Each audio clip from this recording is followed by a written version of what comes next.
Welcome back. I'm Coach Carol, and today we are diving into a topic that I know many of you can relate to. You know, those moments when our husbands can get a little under our skin. I know that you can relate. As Catholic wives, though, we really deeply desire to honor our husbands and to cultivate a peaceful, loving home.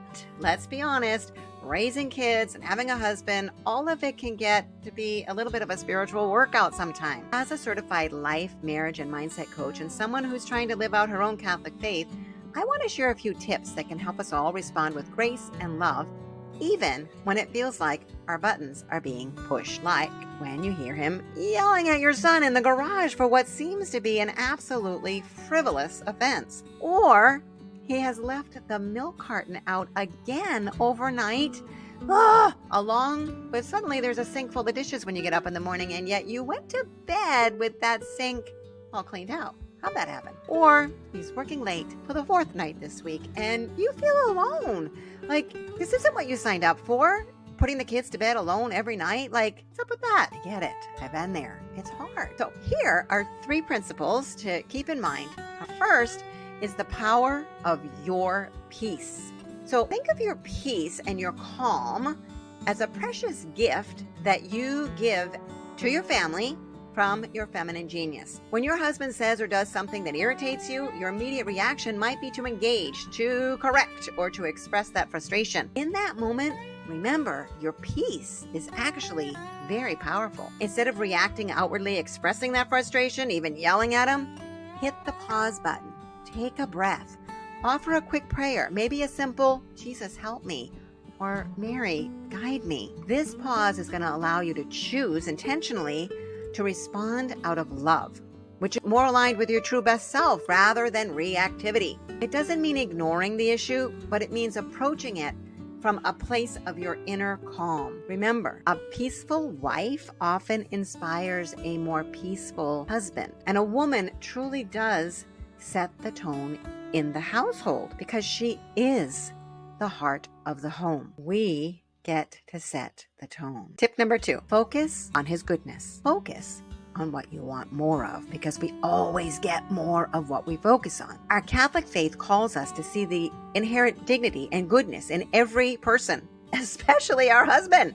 So when your husband is frustrating you, it can be easy to focus solely on that irritating behavior, right? But instead, if you can consciously shift that focus to who he really is, remember his virtues, the times that he's been loving and supportive, the ways that he contributes to your family. Remember that he, like you, is a beloved child of God, striving in his own way. Pray for him. Ask God to open his eyes and your eyes to see Christ in him. Ask him to soften your heart so that you can respond with gentleness and kindness.